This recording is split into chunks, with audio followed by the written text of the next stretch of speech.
Stand by to receive our transmission. Where are you boys from in the world? Alabama, sir. I got a bad feeling about this. Welcome to the Bama Geeks podcast.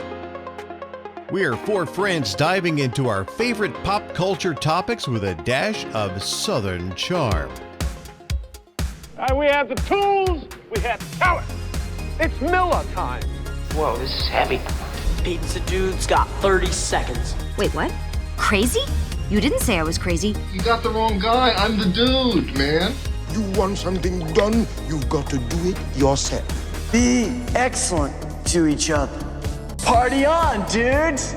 So grab your biscuits and gravy, a glass of sweet tea, and enjoy the nerdy hospitality of Brock and Jessica Parker, Bo Bearden, and Kevin Gardner. This is the way. This is the way.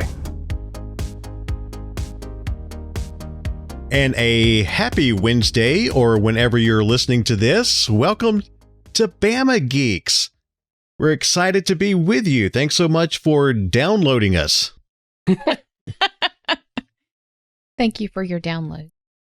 I'm Brock. Hope you're doing well. And with me, the other three geekoids. Jessica Parker. Kevin Gardner. And it's Bo. This is going to be kind of a sad beginning to the episode. We're going to get to that in a minute because we lost a legend and an icon, as you see in the episode's title. We're going to be talking about and remembering Ivan Reitman, who is near and dear to all of our hearts, especially if you grew up in the 80s. So many great comedies, but we'll talk about him in a minute. But we want to do some housekeeping items first. Of course, we'd like to invite you to find us on social media at Bama Geeks on Facebook, Instagram, and Twitter, and TikTok. That's right, ladies and gentlemen. Old people We're hip. on TikTok. We're hip. We're doing it. We're doing the TikToking. I'm hip. I'm down. How do you do, fellow kids? Yeah, we're on TikTok. So if you want a good laugh at watching people with, graying hair on TikTok, which I actually am surprised by the amount of people our age who are on there. Mm-hmm. It's just like, people older than us ruin Facebook for a lot of people younger than us. And so we intend to do the same things to TikTok. Well, we watched the Super Bowl halftime show and we saw people, 10 years older than us and they're still cool. So, Yes. Awesome. Maybe we can do a format, Yeah. So warning, youngins, Facebook is leaking. All of us old people are coming to TikTok now. And don't worry, I won't come up with something new. And don't worry, I won't show up hanging upside down or anything like that, Look, we let y'all have Snapchat, but TikTok is where it's at, apparently. So I'm not even going to try. The kids call it the talk, like they called it the gram with Instagram. Boy, we're showing our age. I'm so sorry to my daughter. Oh, my. Who, by the way, turned the age to get her driver's license. Yeah. Oh, wow. I am officially old, and she is officially embarrassed.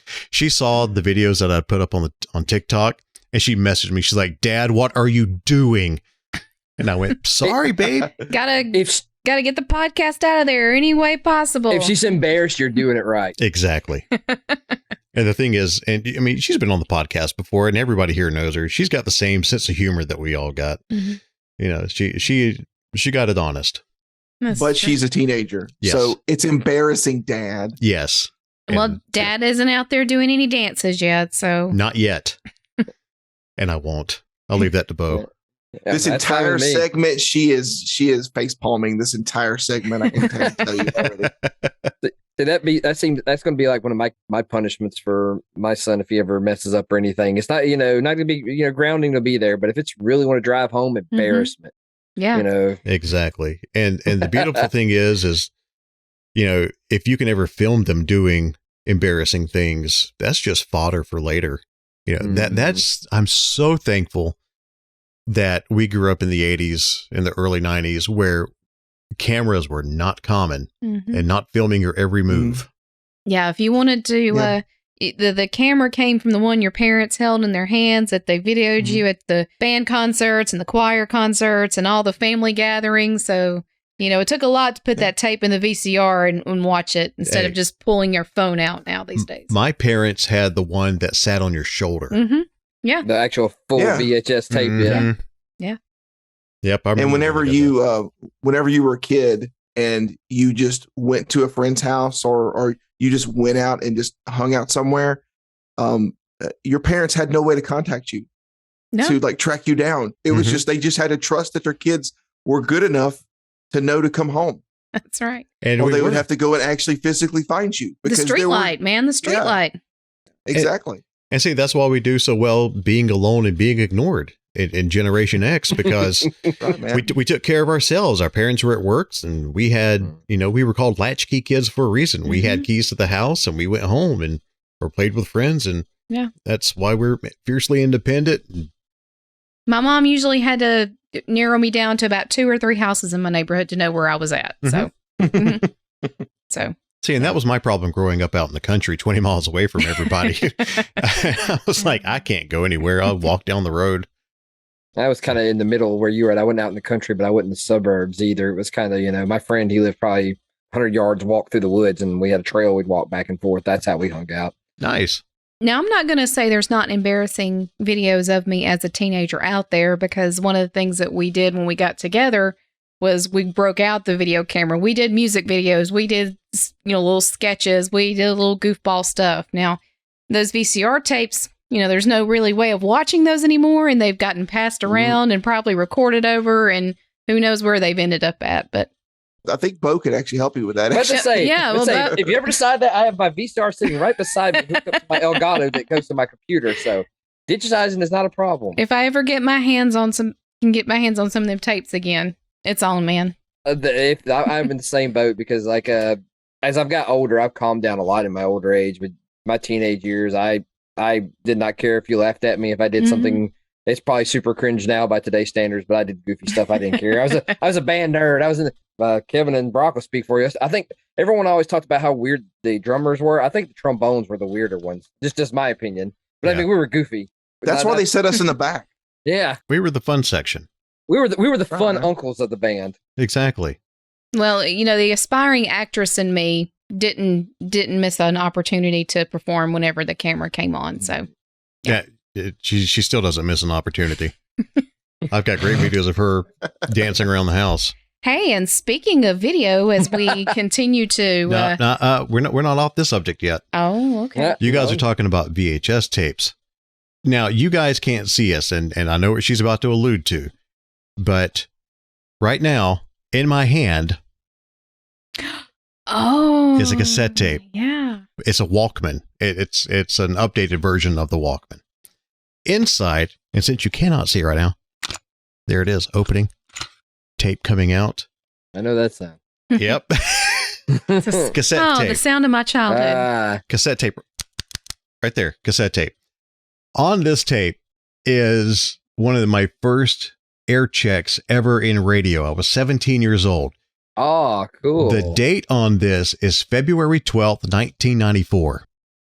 My mom and there's a lot of real bad country music on here because I worked at a country station and it's an AM station. So the quality is not that good. So if you stay on our social media channels, I'll do you a solid.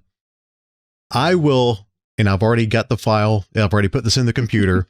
17-year-old me doing an advertisement for the local grocery store, the IGA. Oh, wow. Yeah. And it's right before Valentine's Day, and it's a cringy 17-year-old who was not dating anybody at the time, making what he thought was funny remarks about Valentine's Day. You want to hear cringe? Social media. At Bama Geeks. Instagram, Facebook, Twitter. Might put it on TikTok. I don't know. I'll let you hear it. I will embarrass myself for your pleasure. Because that's just what we do. That's what we do. We're in our mid 40s, early 40s. We don't care anymore. What have we got to lose at this point? It sounds to me like you're going to need to one up Brock there and like rip out some of your old tapes. Oh, see if you can find some of the crazy stuff you've done. I have, like I said, I don't know if I've mentioned it before. I do have the video recording of me being in Oklahoma. So I want to see that. Yeah. We got to share that. And I've got my VCR here too. My videotapes, home movies and stuff are still across the state in storage. Hopefully they're okay in the storage building. And I'll see what I can find. You should be all right, because a couple of my tapes I had in storage, they were out of the weather, but they were not climate controlled, and some of them seem to have held up. And they've been in storage probably 15 years or more. And they're out there. Tracking may be a little crazy, but we have the technology now to help alleviate a little bit of that. So yeah. Jess was about to head down the video route. So go ahead, honey. So as we continue to grow, we are venturing into the world of video versions of the podcast. It's going to be a point where you're going to actually see us in our little round table sessions here that we record. We're working things out. We hope to very soon have that up and running for y'all. No, there's not very soon. It's going to be next episode. Oh, okay. Well, there you go. Soon. That's soon. Because we are almost a year into this podcast. Are you guys telling me that I'm going to have to wear something other than a wife beater? Yeah. I mean, sometimes I'll put real clothes on. Sometimes you just have to sit around without a shirt and eat pancakes while we do this. It's okay. But now people are going to see you do that. Okay, Brock. When we first started this thing, you told me that as long as I did this, I was going to be able to sit around in a wife beater and eat pancakes while we did this. And now you're telling me that I can't do that. No, you can. We're not that's saying totally, you can't. that's your discretion. If we get demonetized on YouTube, that's a different story. But if you want some sexy Kevin, I may just pancakes. start saving that for TikTok and just do a TikTok video of me just sitting there with a wife beater on eating pancakes. All I can think about right now is Dave Chappelle and Prince with the pancakes. Game blosses. There's going to be a little caveat to getting the full video version of the podcast. My marketing research has led me to the shorter videos tend to get more views and fit into the YouTube algorithm a little bit better. And our purpose is to grow the podcast. Our purpose is to expand the audience. So what we're going to do is we're going to make the video version of the podcast available in clips on YouTube. So it won't be one continuous episode.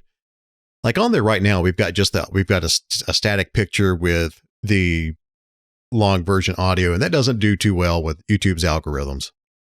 We have a 2-week lull just because of work and life schedules. So our episodes release every other week. We're going to give you a little bit of enticement. We're going to put different clips, different segments over the course of those 2 weeks just to keep our YouTube content fresh and our other social media videos fresh. Well, as we alluded to with the full video versions of the podcast, those will be available kind of differently. We are starting a Patreon, patreon.com/Bama Geeks. That's where you're going to get the full video version of the podcast. We've got 4 tiers available for you, and you can go there and check all those out. The tier number 3 is where you're going to get where we described as where the syrup meets the pancakes. That's where you're going to get the full video version. That's where you're going to get some bonus audio content that we're going to sprinkle in between the weeks that we don't present the public podcast. We'll give you some extra content. Don't know what that's going to be. Don't know how many of us that'll be. But you can go on to Patreon and read all the things you're going to get there. We got a private Discord, the full-length videos. Now, the upper tier of Patreon, we'll go ahead and tell you, probably about once a quarter, we'll hop on and do a live video chat with the upper tier members. And that's called the Extra Helpings tier. That's $20 a month. But you'll also get some written content, written posts and stuff from us at least once a month. And, like Forrest Gump says, life is like a box of chocolates. You don't know who you're going to get on the bonus audio content in between the weeks because of our schedules. You don't know who you're going to hear from as far as a written piece every month. But it'll be one of us. Roll the dice. Hang out with us. But that's just some extra bonus content You do not have to subscribe to Patreon to continue getting the podcast by no means. This version will always be available for you, whether you're a Patreon subscriber or not.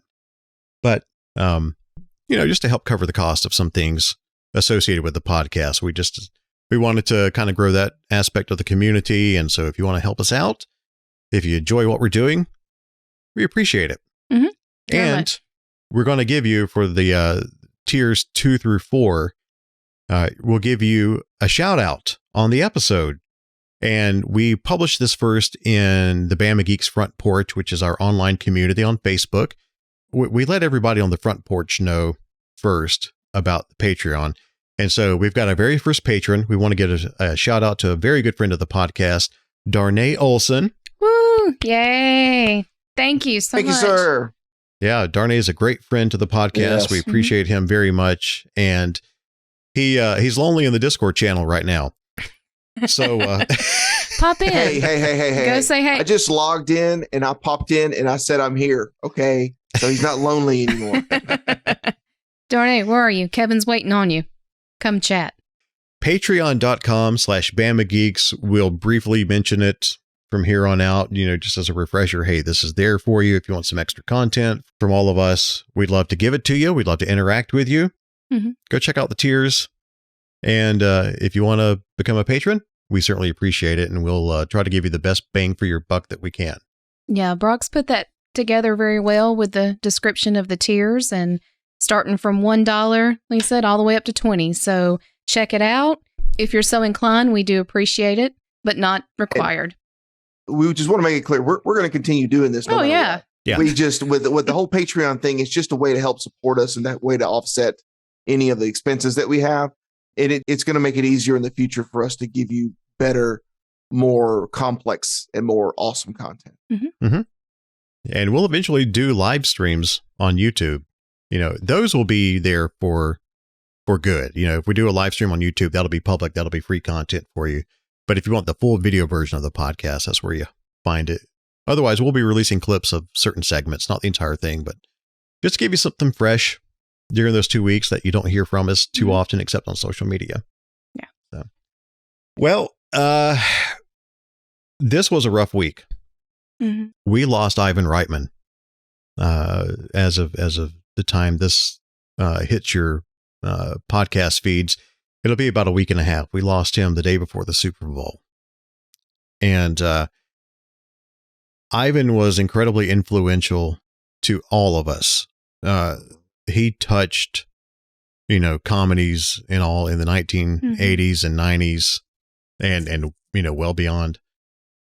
It was after the Super Bowl. We had just watched that awesome halftime show, enjoying all the artists of our youth. And I was sitting there I was trying to finish a paper after the Super Bowl for my master's program. And I just happened to look online and saw that Ivan, at 75 years old on that Saturday evening, had passed away in his sleep. And I don't know, I kind of let out an audible gasp and went running back to the bedroom to tell Jess, I'm like, hey, you're not going to believe this. Ivan's gone. We're still on the high of Ghostbusters Afterlife and how he got to make that with his son, Jason. And I was laying there and I shot straight up out of bed and I looked at him. I said, please, can you repeat what you just said to me? Because I couldn't believe what I was hearing. Totally shocked. Yeah. How about you guys? Where were you? It's kind of like a where were you type moment for us and who's involved with the Ghostbusters community so heavily.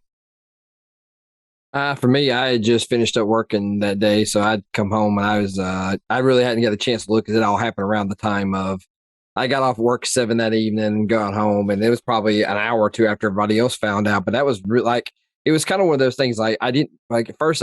First, I had to make sure it wasn't one of those those fake stories everybody likes to share because every time I've seen Ivan over the press junket with Afterlife, guy, he's an older guy, but fit as a fiddle, nothing going wrong. And then to hear him gone, it's like I said, it's weird because it's now after Harold, it's the the second biggest loss of like associated with Ghostbusters. I mean, I know he did Absolutely. more besides Ghostbusters, but I mean, like, except for that, that's that core thing I'll always associate him with. Mm-hmm. Yeah. Yeah. And Kevin, how about you? Where were you when you heard the news?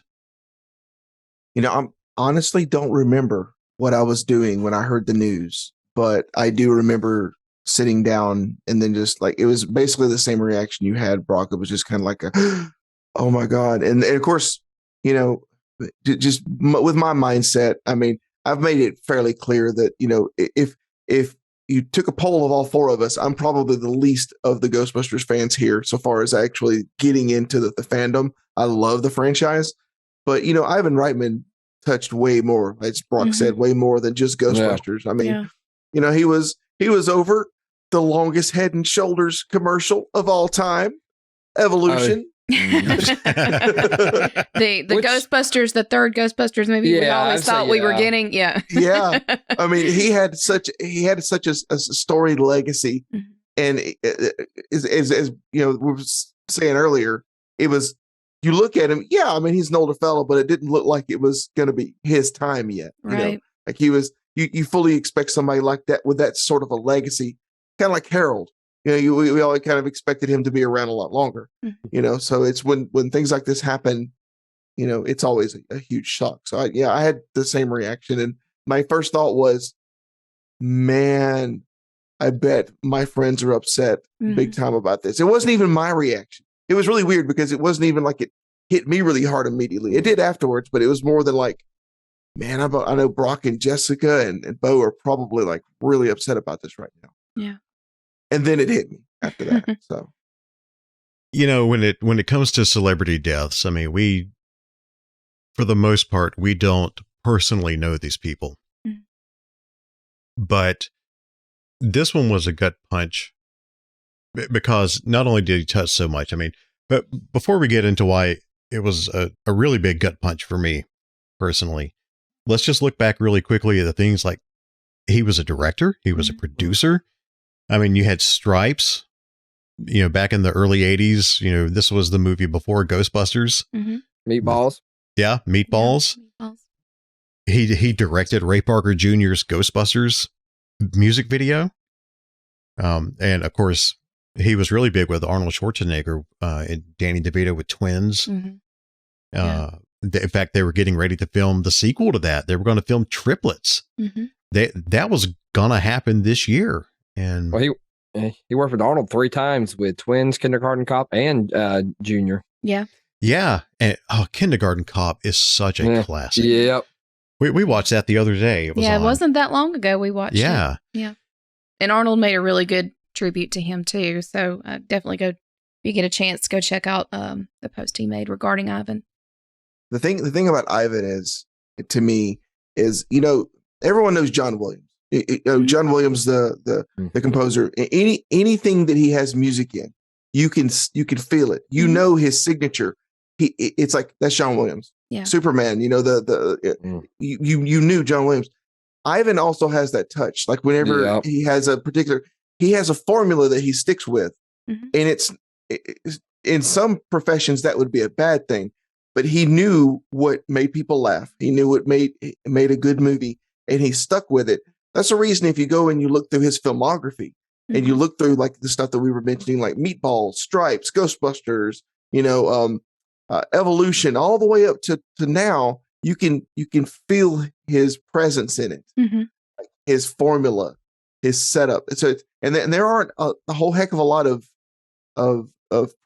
directors and producers and whatnot that you can actually say that about. It's funny you kind of mention it that way, because I would say that, of course, I have Ghostbusters and Ghostbusters 2, but I would say that my third favorite Ivan Reitman movie past those is Dave. Yeah. I absolutely love that movie.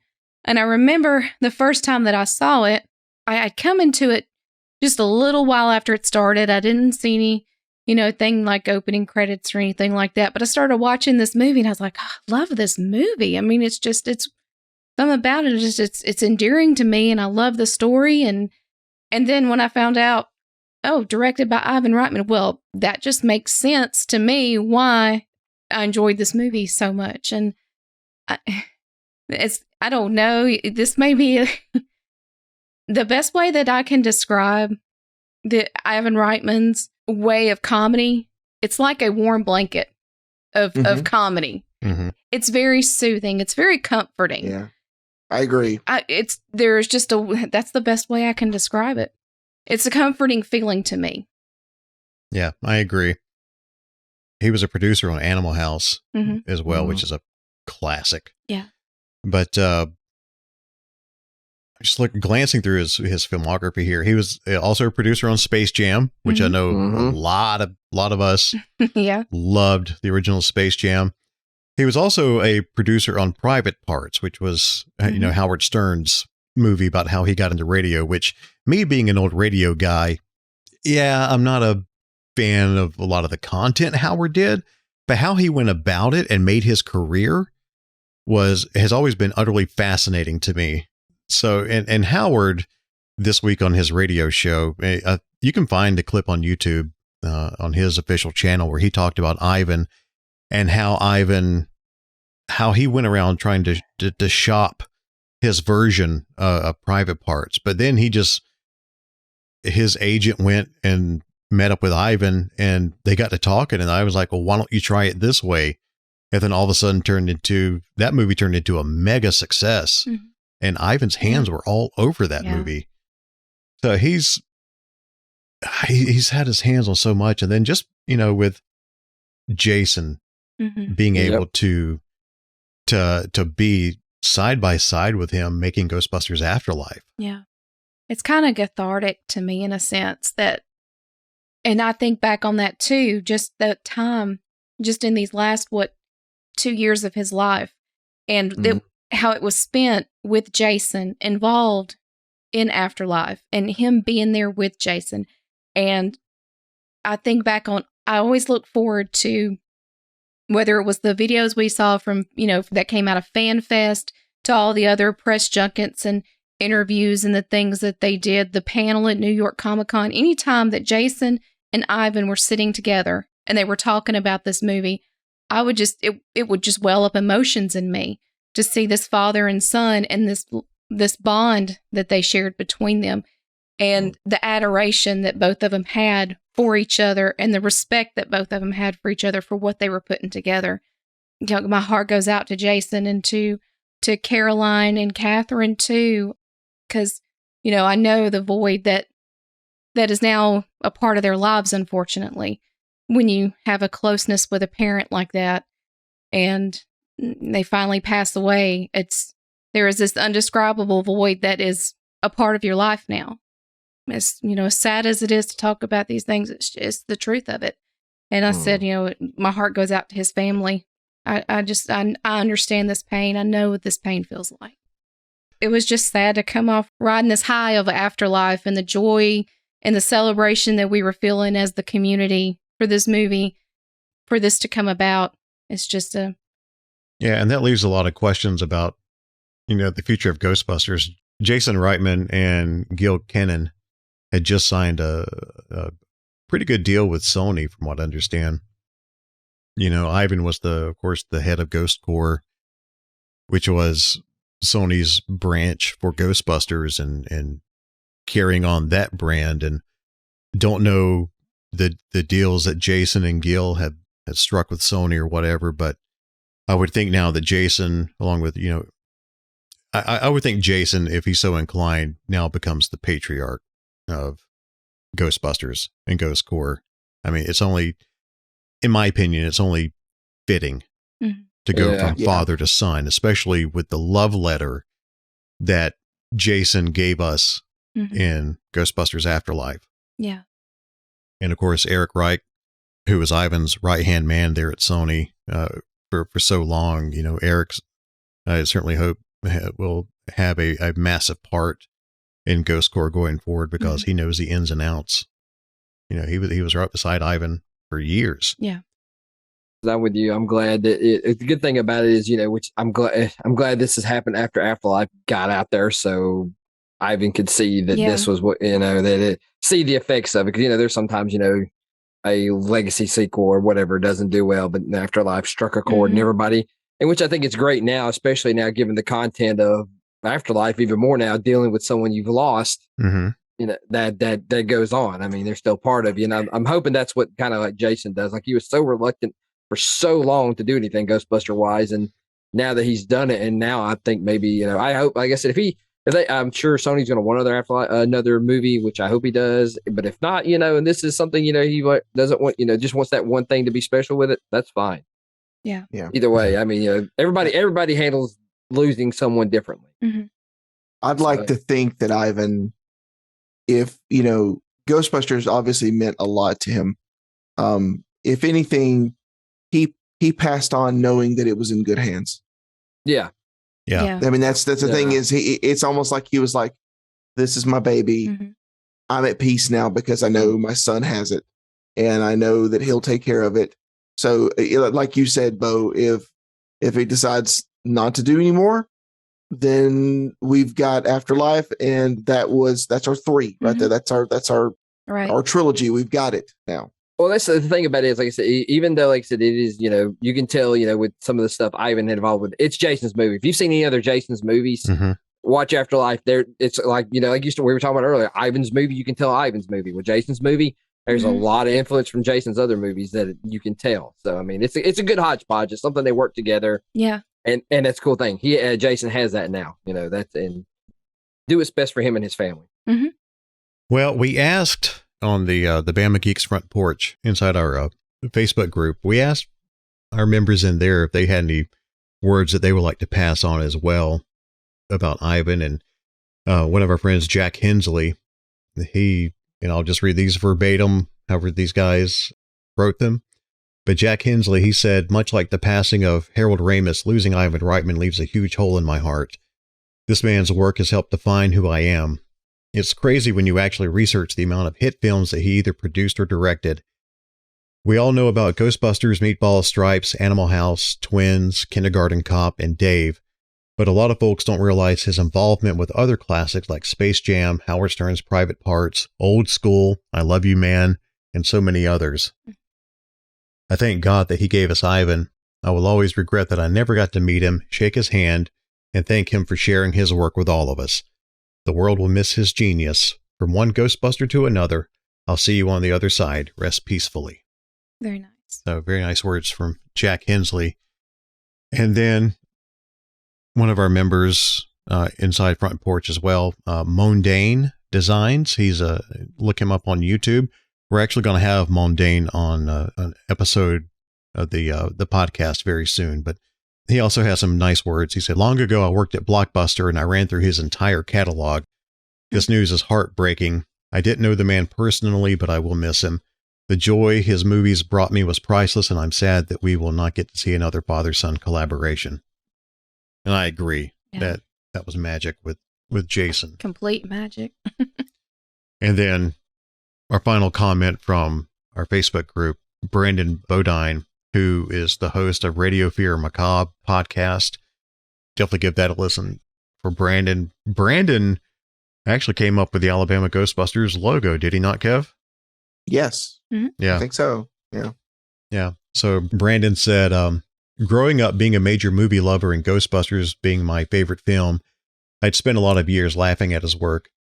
Me and my friends constantly quoted Junior in Kindergarten Cop, who hasn't said, it's not a tumor, in an Arnold voice. Having an unhealthy obsession with the movie Evolution for a while, and I'm pretty sure my DVD player burned a hole in my copy of Stripes because I watched it too much when enlisting in the military. He was behind all these movies I loved, and though we rarely see him in his films, he's always felt. And I'd like to think that going forward, it'll be like that too, with everything he's inspired. He wrote the book on how to have a healthy dose of both comedy and adventure in the same film with Ghostbusters, and with all these movies, like the ones in the MCU that's massively popular right now. We know they wouldn't be the same had Ivan Reitman not created the legacy that he did. Not seen, but felt, and in that sense, he lives on. Very nice. So we really appreciate everybody in Front Porch Group contributing those kind words about Ivan. And I said a few minutes ago that, when a person in the entertainment industry passes away, a celebrity passes away, we really don't know that person. Mm-hmm. I had the opportunity and the pleasure of spending some time with Ivan in 2016. Sony flew me out. I was one of a handful of people that was flown out to Sony Studios for the trailer premiere of Ghostbusters Answer the Call, Paul Feig's movie. And so we flew out there. It was in March of 2016. And we got there that morning onto the lot, and Ivan was one of the first people to greet us. And a lot of people had driven to the event as well. So there's a lot of people he was interacting with. So my interaction with him was he came around. We were all standing outside of Ghost Corps, and we were all patiently waiting to meet him. Everybody wanted to meet Ivan. And so Ivan came over to me, and I got to talk to him for a few minutes and thank him for all the work that he had done. Because growing up in the 80s, like we said, you grew up with an Ivan Reitman film somewhere in your back pocket. Mm-hmm. Multiple Ivan Reitman films. So I talked to him about that and thanked him, and he was as gracious as he could be, and gave him an Alabama Ghostbusters patch and an honorary member certificate. Got my picture made with him, and he was so nice.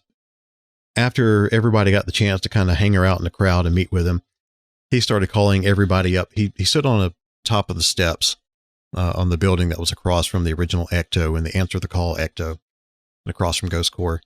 He was standing on top of the steps, and he called he had a stack of certificates that made all these franchises official Ghost Corps franchises, which was something that we never thought would happen because, everybody, all of us Ghostbusters fan groups, we had our own patches and stuff, and we were always like, is Sony going to give us a cease and desist for taking their logo? Michael Gross made the logo, and it's an iconic logo, but we all altered the logo into our group patches. Well, Sony thankfully embraced it, and the Alabama Ghostbusters patch, along with a whole bunch of other patches, are on the wall in the Ghost Corps conference room, because Eric Reich put them in the cases. I was there when he did it. I've got a picture with Eric and in front of all those patches. But Ivan stood on top of the steps, and he called everybody up, and he had these certificates making us official franchises of Ghost Corps. They embraced the fans. Mm-hmm. They didn't say, stop misusing our stuff or anything like that. As long as you treated them with respect, they did the same. And so the Alabama Ghostbusters, along with a lot of other franchises, are official Ghost Corps franchises.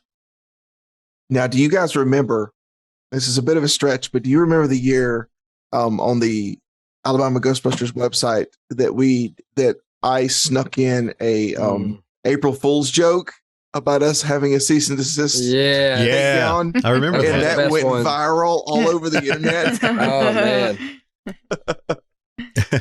But we were all So Sony was. We never knew what Sony was going to do because obviously they're behind 3 levels of lawyers, and you never quite know what an executive is going to do. So so them actually officially going, that whole mention of franchises, the franchise rights are going to make us rich. That whole thing. Yeah, that's a legit thing. We're actually gonna recognize that. So that was actually really cool. Mm-hmm. Yeah. And so Ivan gave us certificates. They were all hand signed by Ivan. So if you've got one of those certificates, hang on to it. Mm-hmm. But he also gave us like Ghost Corps cadet pins that a lot of us wear on our flight suits. The real fun, and here's my fun Ivan story, is after all that, we got to see the trailer and we got to hang out with Paul Feig a little bit, and Katie Dippold, who helped on the movie and stuff on Answer the Call. After all that, we got to eat lunch right there across from the theater. And Ivan comes in and he takes a few minutes at every table with the people sitting around. And so we're watching him move around the room, and I'm like, oh my goodness, he's going to come sit with us. This is going to be fantastic. So eventually, after we're all finished eating and everything, Ivan comes over, he sits down and he's just chatting with everybody, where you're from. And I'm going to tell the story, but I'm not going to reveal the name. There's a guy sitting at our table. He's probably not listening, so it's okay. You never know. But there's a guy sitting at our table who was really hamming it up and sneaking selfies around. And during this time, during lunch, everybody's got their phone away. Everybody is, they didn't tell us to, but we've all got our phones away because we want to spend time. We want to have that quality moment with Ivan Reitman. So Ivan's sitting there, and this guy turns around and starts doing peace signs and stuff with this camera. And he's got Ivan in the background of his shot. And Ivan just kind of stops telling the stories that he's telling and just kind of cuts him a look like, what are you doing? It was kind of a reprimanding look from Ivan. But once the guy stopped taking pictures, then he turned back around and Ivan started talking again. But he opened up the opportunity to ask him questions. I don't remember every question that was asked as we were sitting there, but somebody asked him the one question I will never forget. Why did Peter Venkman have 300 cc's of Thorazine when he went to Dana's apartment for that date? And Ivan got this look on his face and this big grin, and he goes, well, if you know Bill Murray, you know why. And that was it. The whole table erupted. And with that, Ivan laughed and said, it's so wonderful to meet you guys. Thank you so much for coming out. And he moved on to the next table. Yeah. So that was just Ivan just being funny and being candid with all of us. And it was so much fun. Yeah. And so I am forever grateful that I got to spend those few minutes with him. And we know a lot of our friends got to meet him, throughout the Ghostbusters Afterlife, through that premiere and everything. We were not able to go to New York for that and get this. I wasn't able to ever see him again, but I will always cherish those few moments I had with him out and at Sony in 2016. That was an amazing time, and I'm very grateful. Every person that I've ever talked to or heard stories about, and your story included, that anytime they had the opportunity to meet him, he was just a very gracious, very kind man, and enjoyed talking to the people that his movies meant a lot to. Even, his personal story is fascinating in itself, where he came from and his family's history and how they came to Canada. And so, we won't go into all that, but if you get a chance to really look into his backstory, and especially his family story. And Ivan comes from a family of survivors. Yeah. In Jason's post, and just plain and simple, please enjoy his movies and remember his storytelling gifts. And that is one of the best things that we can do as the fans, I feel. Well, that's our remembering Ivan. Godspeed, Ivan. Thank you for all the years of laughs and entertainment. Nobody will ever replace him, that's for sure. Well, not to stay down, but Kevin brought to our attention another unfortunate passing. Yeah, Tom Veitch. He was a very influential author in the comic series for Star Wars. He did a lot of the original expanding universe stuff. He died. He was 80 years old. This guy was huge, like Timothy Zahn is. Timothy Zahn is an author that's known for having established a lot of the expanded universe, which unfortunately now a lot of that stuff is legends now. But you see that Disney and Disney Plus in their series, they're pulling a lot of the characters and a lot of the scenarios out of expanding universe. And Tom Veitch was responsible for Dark Empire, the series, and then the Tales of the Jedi. And Tales of the Jedi were some of the best stories that just kind of got you like really into it. So, yeah, he was incredibly influential in Star Wars. Nowhere near the shining light of Ivan to all of us, I believe, but he had his place in Star Wars as well there. So, yeah. But just relaying his importance, relaying that on the level of Timothy Zahn, that's huge in that realm. Yeah, I think he kind of, unlike Timothy Zahn, who Disney obviously is continuing their relationship with him in Lucasfilm, and having him bring Grand Admiral Thrawn into Rebels, and then now having him become the villain for the Ahsoka series coming up. You know, Timothy Zahn's obviously still in the mix, and he still goes to conventions, and you still just about count on seeing him just about at least one convention a year. You're gonna run across him. He's an awesome guy. He's at Dragon Con quite a bit. Yeah. Tom just kind of, I guess it's just because of his age, he just kind of, or he just didn't want to do that. He just didn't really engage that much after what he did with Star Wars, with Expanding Universe. He did some other stuff as well, but the most notable stuff that I saw, at the very least from when the realm that I know, was how he established a lot of Expanding Universe along with Timothy Zahn. So unfortunate passing. Yeah. A great legacy though. Yeah. It's always good when you can leave behind things that people will remember you forever for. Yeah. Well, we'll I don't know how to segue out of this. It's some things we thought were gone forever. We will now have something that has come back. Oh man, that is the segue, guys. There you go. Bring it, Bo. Bring that segue. Thank you, Bo. So yeah, we'll move on to some of the lighter, the lighter portion of the podcast. Boy, I tell you, yeah, back from obscurity, not so much obscurity, but back from physical I guess, yeah. It's a physical You can say rebirth. Obscurity. I mean, you can say obscurity. I think that's okay. Well, back from a physical rebirth, we are going to get all new, and this is right up Kevin's alley, all electric DeLoreans. Super Bowl Sunday, they dropped an ad on Twitter, I believe it was, like, hey, we're back. And it was just a silhouette of the gull-wing doors going up, announcing all electric DeLoreans coming into production. Well, they've talked about this for a long time, and I was always one of those things like it was never going. It was they talked about it, but it never happened. Yeah. Well, the whole picture of the silhouette, it's not new. That wasn't a new thing. That they actually released that a little while back. But now I believe the change here is that instead of like, this is cool.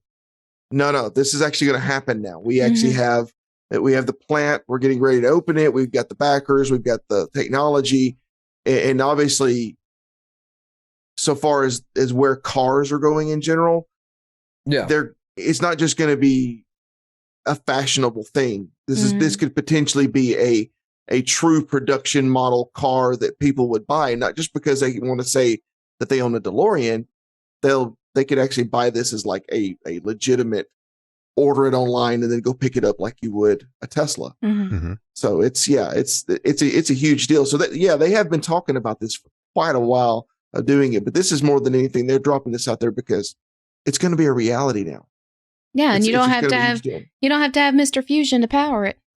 Right. Yeah, are these seasons going to run off 1.21 gigawatts? That's what I want to know. Come on, let's get the Back to the Future lines going here, guys. You know where we're headed with this. Well, it made me think though. Your home charger should have the Mr. Fusion logo for your DeLorean. It has to. If you buy one of these, if you don't, I will be disappointed. Exactly.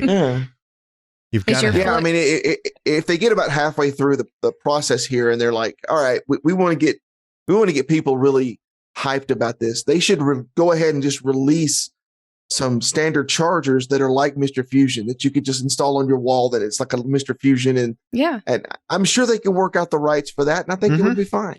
Or flux capacitors. I mean, it's the flux capacitor fluxing.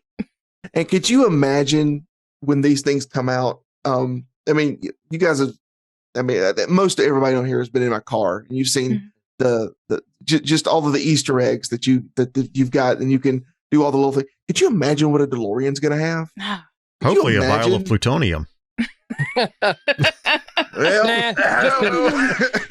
Just pinball parts. Plutonium's supposed to be available on every corner store. Yeah. Yes. Yeah. But if you guys haven't seen that image yet, I would definitely look it up. It's really cool. I mean, I don't expect everyone to have like followed like the initial launch of the Model S when they were converting over Lotuses. Not the Model S, excuse me. The original Roadster when they were converting over Lotuses. But back in the day, Tesla did the same thing. They were doing like silhouettes, and then whenever they would They were talking about their first big production car was the Model S, and they would like release a silhouette. They did the same thing with the Model 3, which is going to be the affordable Tesla. So this whole thing about releasing a silhouette of the car, especially in the EV community, is a pretty standard thing. So that generally means, at the very least, with the big dog Tesla, that this is officially now a thing. It's not just like it's not a fantasy. It's going to be a reality. Mm-hmm. So I think it's going to be a huge deal, and just the fact that it's going to bring a lot of jobs. Mm-hmm. And then they'll be able to. We will actually have a new DeLorean, guys. Yeah, a new. It's not going to be like just the old 80s shells. They're just going to drop EV conversions in, which they have been doing that for a little bit now. It's actually going to be a new car. And I'm looking forward to it. We've got some friends, Oliver and Terry Holler, who do a lot for the Michael J. Fox Foundation. Their DeLorean, which is a replica time machine, has been all over the world. Mm-hmm. They have hauled that thing everywhere. They've driven it everywhere. We got to spend some time with them last summer when we were on vacation in South Carolina. Jessica finally got to see the car in person, but the other three of us have known Oliver and Terry for years. Mm-hmm. Wondering if they're going to get one. I mean, if anything, for the for the fans with the patches, I mean, they have been the biggest advertisement for the DeLoreans for at least well over at least 30 years. I know of, if more, right? Yeah. Yeah. Mm-hmm. Yeah. So with the talk of the DeLorean, the talk of Back to the Future, we're going to have somebody on the podcast for the first episode in April. Right now, that's on the schedule. It looks like it's going to work out. We'll tell you more as we get closer, but we've got a very good friend of ours that is based in Alabama and is strongly tied with the subject matter we're talking about. And I'm looking forward to hearing his take on the electric DeLoreans, as well as his history with the future. Mm-hmm. So we'll just leave that little tease right there. It's a really special episode. How does Alabama tie into such a historic franchise? So we'll tell you more later, but that's just a hint of what's coming. Stay tuned. Very soon. Well, Bo and Jess. Yes. It's been a while since we've talked some athletic theater. Wrestling. Layeth the smacketh down. What's happening in the world of wrestling? Finally, the well, hang on. Finally. No, not that guy. Nothing to do with that guy. Although he did have a pretty awesome, showing at the Super Bowl last week. But the Undertaker is going into the Hall of Fame this year. Very well deserved for that gentleman. I knew that was going to be a first ballot vote-in thing for sure. Absolutely. Especially with this year with WrestleMania being in Dallas. I mean, he is from Texas. Yeah, yes. It's not a long trip for him. Very fitting. Very fitting. And especially, it just goes back to the whole retirement in 2020. Yeah. Golly, that man deserves so much more. Dang it, COVID. He deserved a much better farewell, which I think this is going to be it. I mean, the guy's been part of part of wrestling, 30 to 40 years. I mean, the guy's, he's one of those things, even somebody who hasn't really paid much attention to wrestling over the last 34 years. Undertaker's one of those guys like, oh yeah, I know him. He's, the Undertaker. The Undertaker. Yeah. Yeah. He's one of those personalities that has bled over into pop culture, and you know him no matter what. If you're a wrestling fan or not, you know the Undertaker. Yeah. And the great thing about the guy, like he was introduced as just this mysterious from Death Valley. Yeah, Death Valley. I mean, and it grew and changed. Like it's still, even time progressed on, he was still one of those characters. Like, yeah, that guy's awesome. I still like him no matter what. His character hasn't got cheesy or whatever. It was certain. Mm-hmm. Even the changes and the progression of the character and the different. Well, that kept it fresh. Exactly. Yeah. And he lived that. He was so devoted to that character. He lived that character. And just to see, when the documentary, the Last Ride documentary came out, to finally, see the side of this man Yep. That, he's kept at bay because of the respect and the love that he has for that character that's done so much for him in his life. I'm looking forward to this. This is like some of the I haven't had a whole lot to look forward to in the sense of WWE in quite some time, but this is because he's one of my top 3. He's of course, as and I've got my top 3. Of course, we all probably goes without saying who numero uno is, but anyway. Sergeant Slaughter. Yeah, Sergeant Slaughter. That's for me. But I would say, I'd probably say Undertaker's my number 3. My number 2 is the subject of the next topic that... But if you don't know her number 1, it's Shawn Michaels. Yeah. Pre-haircut. Maybe think, before we move on to the next topic, the biggest thing, one thing I like when they always do these guys, these being put in the Hall of Fame, also with the big guessing game I look forward to is who's going to induct him? Who's going to induct him? Like his list of on top of his long career, he's had guys he's got so much history established with them in general. Of course, probably, I don't know, everyone would probably want it to be Kane, his brother in wrestling. I don't know. Like I said, it Kane, but then also you've got Mick Foley, you've got Hunter, or even Vince himself. Yeah, but Vince keeps himself out of the limelight with the Hall of Famers. Yeah, I know. Oh. But him and Vince are very, I would say his real name, Mark Calloway. I believe Mark might be, yes. I would believe the Undertaker would be probably the closest thing to his son in the sport, I guess, or his brother in the sport. He might step out for this just because how much that the Undertaker has done for him. I mean, even at the last Ride documentary, Vince couldn't talk at one point about what he thought of him without welling up. I mean, Vince was going to cry when talking about, what he means to him or describing him. So yeah, there's definitely a close relationship with them too. And, but I was going to actually mention that too, Bo, here's the whole mystery of who's going to be the one to induct him. That's almost about as big hype buildup as to the event. Or the other person could be who you was about to talk about is Stone Cold Steve Austin. Yes. He's another one that I could be yeah, that guy. Everyone will associate with Austin and then The Rock, but I'm going to tell you some of the storylines with Austin and the Undertaker. Some of the best, especially with the ministry / corporate ministry. I don't know what it was about the corporate ministry. I like that mission of the two different things. You've got the evil corporation, but then you've got the dark forces of the ministry. I don't know why. Just something that's one of my favorite hodgepodge factions. It was me, Austin. Yeah, it was me the whole time. I appreciate that Vince came out as the head of the corporate ministry back then, or as the unseen force or whatever it was. But at the time, I was so mad because I'm like, why doesn't Vince just go away? I was mad that he was sticking around during that time, but now I can appreciate it. And that's a good villain. Yeah. I was so mad because it was so obvious you didn't want it to be him, but at the same time you were glad and you were mad about it. I mean, I guess that's one of the a lot of mixed emotions in that moment. Well, on top of it, like I said, here we are, we're recapping a 25-year plus old storyline. But I mean, at one point, Vince's daughter Stephanie gets kidnapped, and they're going to do some kind of unholy matrimony, and you're going to think, Vince is all concerned, we got to stop this. And then it was him all along. Yeah. I remember being so disappointed in that angle. We'd love to go back and revisit all of that too.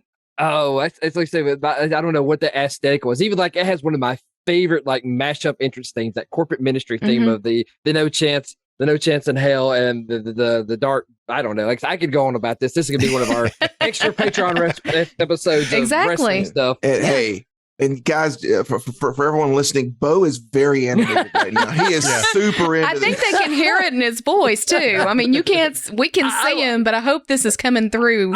I will admit, at times I am the more quieter of the episode, or the person in the episode. But yes, ever so often y'all uncork the bottle, and I've let it pour out. So this is one of those things. It's I don't know, today. No, I get it, because this is the WWE at that time. It's just so good. That's why it's so heartbreaking that I don't feel like that anymore about it. Yeah. Yeah, we can feel that way about AEW now. Yeah. Oh, yeah. Hey, it's It's like Bo said, AEW is my friend now. Yeah, I still respect the legacy of WWE / WWF. It's it's that family member. You still love them dearly, but you wish they could do better. Yeah. That's a good way to sum it up. Yeah. No, that's perfect. I will agree with you on that. It's, having him go into the Hall of Fame and then having now the rumor of Stone Cold training and potentially going to have another match at WrestleMania this year. It's actually... Do we feel a little... I don't want him to. I'll be honest with you, I don't want Stone Cold to come back. He had a great storybook ending. There's no need for him to come back, even though I keep hearing the rumors, him and Kevin Owens, which I really like Kevin Owens. Yeah. But still at the same time, I'm like... Stone Cold gave Kevin Owens the blessing for the stunner to use it. Yeah. So, I mean, that would be great. But at the same time, it's like, and he's talked about it on his podcast, but when Stone Cold, in his final match, nobody except The Rock and Vince knew it was his final match. Yeah.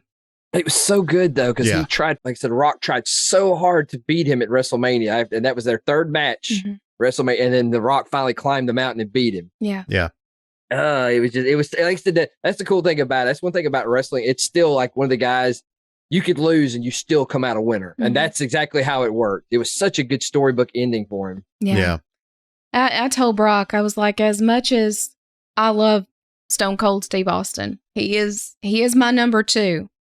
And for many reasons, not for just the personality that he brought in what he did in that time at the WWE, but I met the man on several occasions and been on a personal level with him for a few minutes. I can't say enough good things about him and the way I saw him not only with me, but interacting with other fans.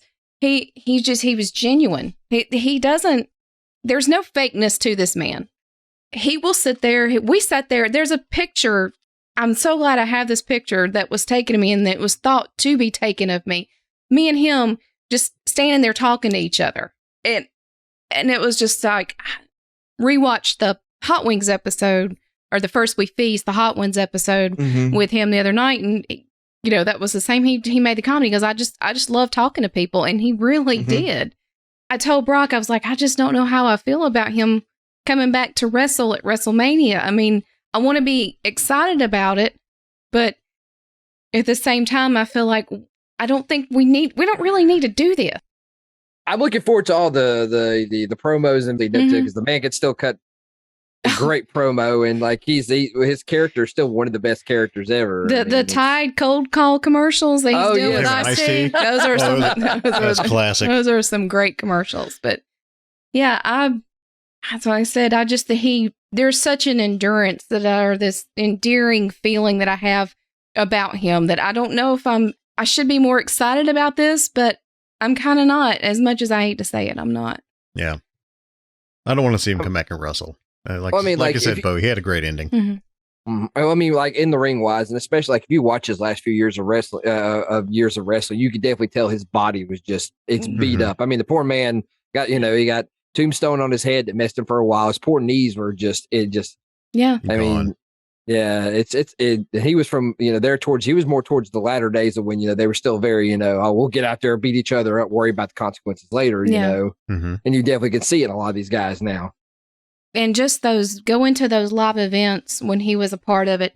And when you would hear that glass shatter and just the crowd, the pop, that pop was so magnificent. And I tell Brock all the time, I miss that pop. I miss that feeling.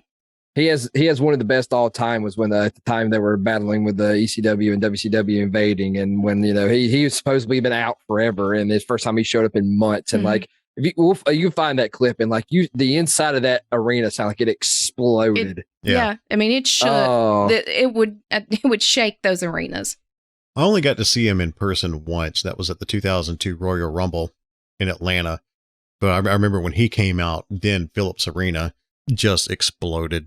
Yeah, that's me. Like I saw him twice. Once at Raw after it was 26 years ago. It was after the St. Valentine's Day massacre where he had Vince in a cage, and that's when Paul White, the Big Show, showed up. And then the other time I got to see him was Armageddon, where they had the 6-man Hell in a Cell, and that was really cool. And he like it's like he's one of those guys, like I said, much like the Undertaker. They're just their guys are from one of the last great big eras where those guys were just. I always say, like, the thing about wrestling is, like, before there were comic book movies, I think wrestling was like the closest thing to live action comic book characters, if that makes sense. You know what I mean? No, completely. These larger than life personalities that just, you know, you get to see them do incredible stuff. And he's like one of those guys. Like, I mean, he was always the odd, the boss is always out to get him, the odds are stacked against him, but yet, he still come out. And yeah. The one that, you weren't supposed to really like this guy. But you really weren't. I mean, you weren't not supposed to like this guy. Yeah, but that's when the crowd dictates. Mm-hmm. Yeah, exactly. It's kind of like not on the same level by any stretch, but like Cody Rhodes before he left AEW, he just refused to turn heel, and everybody's cheering for him, or everybody's booing him because he won't turn heel. Everybody wanted him as a bad guy, but he wouldn't turn, and so. Well, that's great heel work. He was doing what they didn't like, and they were booing him. So, I mean, yeah. Well, speaking of, your heroes, I told Bo we were going to bust his chops a little bit because we went on a 2-year hunt almost for this poor guy to find these Teenage Mutant Ninja Turtle figures from NECA. Have they all arrived, by the way? Yes, I've got my the ones from Jamie. I got a week or so ago. Okay. Yeah, they're sitting behind me in the box here. I got to open up. Yeah, I've got all of them, and the ones I got from Austin are sitting behind me. So yeah. Bo surprised us last episode by revealing to us that, hey, he's got them after a 2-year hunt for these things. Well, NECA just announced this week that they are releasing the TMNT 2 figures from Secret of the Ooze. And beginning March 22nd, you've got 2 weeks.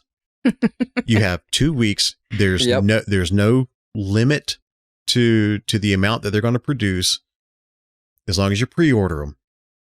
Bo Bearden, you have 2 weeks as of March 22nd.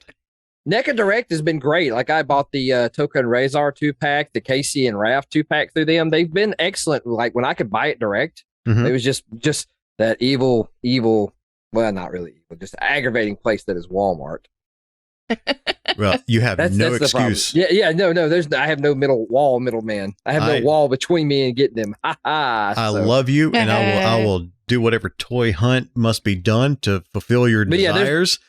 But I really don't want to do that again. No, there's no excuse for this time. I don't want to go to Walmart again. I will pre-order them because it's going to be a hot time for me pre-ordering Turtles figures. Cause I pre-ordered that the Playmates version of The Last Ronin.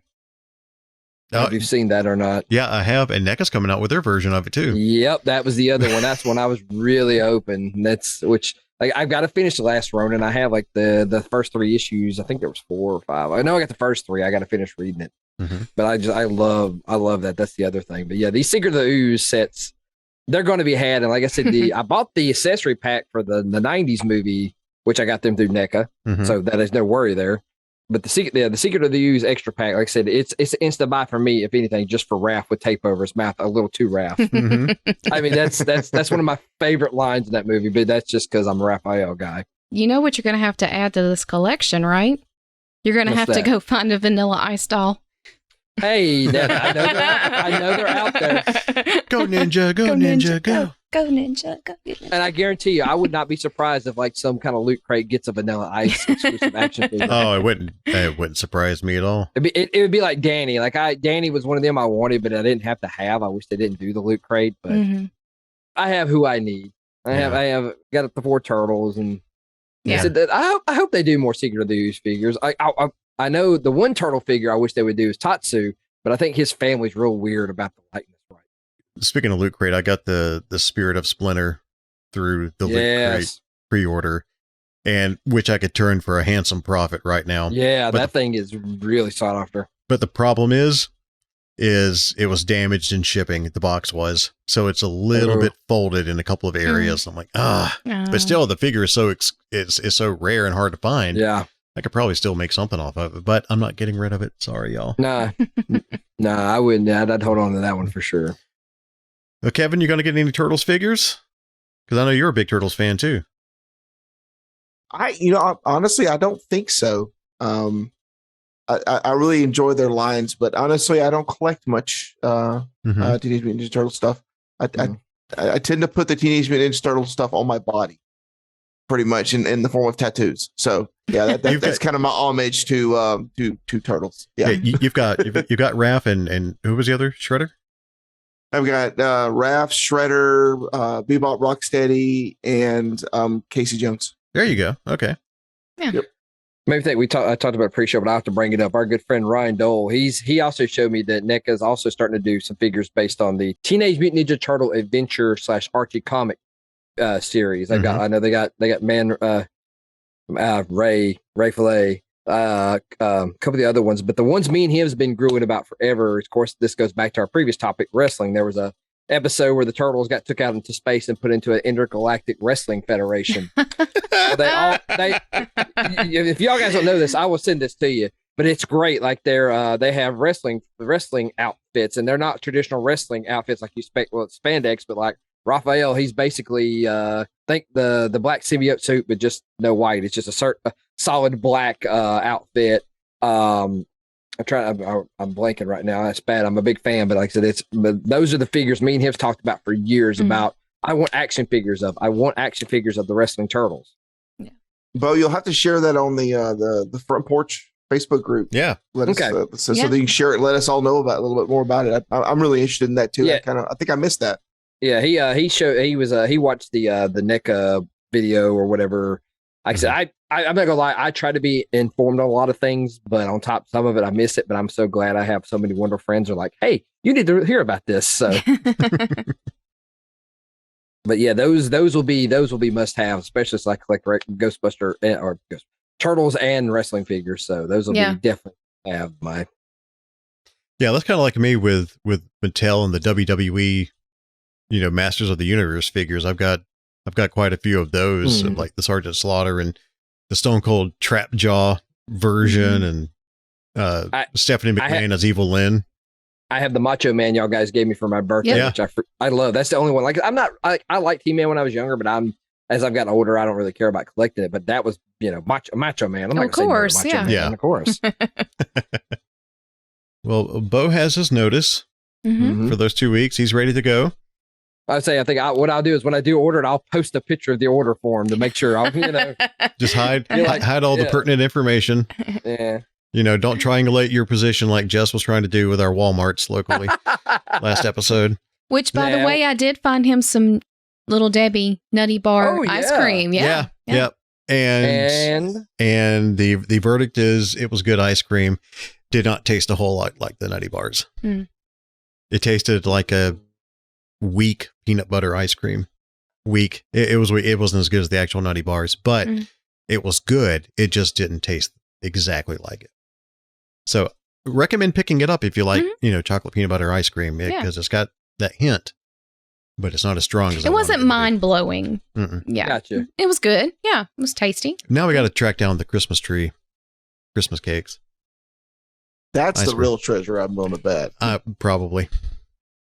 If not, we need to find. Did they come out with zebra cakes? Because that's close to Christmas tree cakes. They did, but they only had the Nutty Bar when I found it at the store. That was the only flavor they had. So. Anyone who's been listening and is not from the South, Christmas tree cakes are so beloved, and they're such a delicacy here that anything that Little Debbie releases that's anywhere around Christmas tree cakes, we all jump on it. We kind of tend to lose our minds a little bit. Yeah. Over that sugary goodness. We lose our minds, not our waistlines. It'll be currency in the Southern apocalypse, probably. I will say, if you look in my freezer, I actually managed to snag 3 boxes of Christmas tree cakes, and they are still in my freezer. Oh, nice. Yeah, I'm treasure those. We finished the last one off a couple of weeks ago. Yeah. Unfortunately, now we have to wait. No, you don't. Just when you come over, just let me know, and I'll get you guys some Christmas tree cakes. I thought you were going to say zebra cakes. Like, it's still not the same. There's a difference between the zebra cakes and the. That's not the. Yeah, it's not the same. You got the Easter cakes coming out. I mean, yeah, it's not. I know it's not the same, but it's close as you can He's get just trying to help. That's all. It's not just the texture. It's the shape. man. and look, I've got a doctor's appointment not long after Easter. I'd better not. You beat us. Boy, your blood sugar's up a little bit. Yes, sir. I'm sorry. Blame the Debbie. My friend Kevin gave me Christmas tree cakes, and it's his fault. Blame him.